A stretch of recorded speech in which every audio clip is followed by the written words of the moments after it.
কবিগুরু রবীন্দ্রনাথ ঠাকুর সম্পর্কে আলোচনা করা আমাদের মতো এই ক্ষুদ্র ব্যক্তিদের খুবই কঠিন অবস্থা। আমাদের সেই দুঃসাহস বা সাহস কোনোটাই নাই যে রবীন্দ্রনাথ ঠাকুর সম্পর্কে আমরা বিস্তারিত আলোচনা দিতে পারি। আমি আলোচনা দীর্ঘায়িত করব না। একটি কথা আমার বারবার মনে পড়ে আজকে এই দিনে, যে এই বঙ্গজননীর উদ্দেশ্যে কবিগুরু রবীন্দ্রনাথ ঠাকুর বলেছিলেন, হে বঙ্গজননী, আমাদের রেখেছ বাঙালি করে মানুষ করনি। ঠিক তার পরবর্তী সময়ে 1971 সালের মহান মুক্তিযুদ্ধের মধ্য দিয়ে এই বঙ্গ যখন স্বাধীন হয়েছিল, জাতির জনক বঙ্গবন্ধু শেখ মুজিব 1972 সালের 10ই জানুয়ারি এই বাংলায় পদার্পণ করে প্রথম বক্তৃতায় উনি বলেছিলেন রবীন্দ্রনাথ ঠাকুর উদ্দেশ্যে, হে কবিগুরু, তুমি এসে দেখো এই বাঙালি আজকে মানুষ হয়েছে। ঠিক আজকে 54 বা 57 বছর পরে আমরা বিশ্বাস করতে খুব অবাকই হচ্ছি, যে বিশ্বাস করতে পারছি না যে আমরা কি আসলেই মানুষ হয়েছে।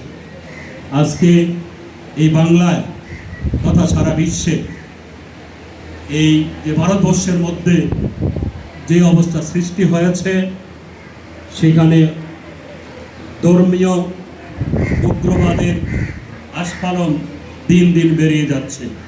সেই কারণে আমরা আজকের এই কবিগুরু রবীন্দ্রনাথ ঠাকুরের 164তম জন্মবার্ষিকীতে দাঁড়িয়ে আমরা অত্যন্ত বিচলিত, অত্যন্ত কি বলবো, চিন্তাগ্রস্ত যে আমরা আসলে কি মানুষ হতে পারলাম কি। আমি আমার বক্তব্য দীর্ঘায়িত করব না। কবিগুরু রবীন্দ্রনাথের সম্পর্কে আমরা যখন ছোট, যখন ক্লাস 1, 2, 3, 4, 5-এ পড়ি, তখন আমাদের বাপ দাদা চাচাদেরকে দেখতাম যে আমাদের পড়ার ঘরে কবিগুরু রবীন্দ্রনাথ ঠাকুরের একটা ছবি এবং কাজী নজরুল ইসলামের একটা ছবি টাঙিয়ে রেখেছে। আজকে আমরা সেগুলো হারিয়ে ফেলেছি। আমরা কবিগুরু রবীন্দ্রনাথ সম্পর্কে আমরা চর্চা করি না, কাজী নজরুল সম্পর্কে আমরা চর্চা করি না।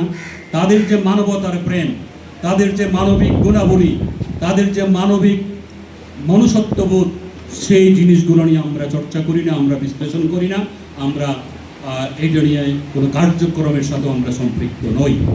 যেই কারণে আজকে এই ধর্মীয় উন্মাদনা।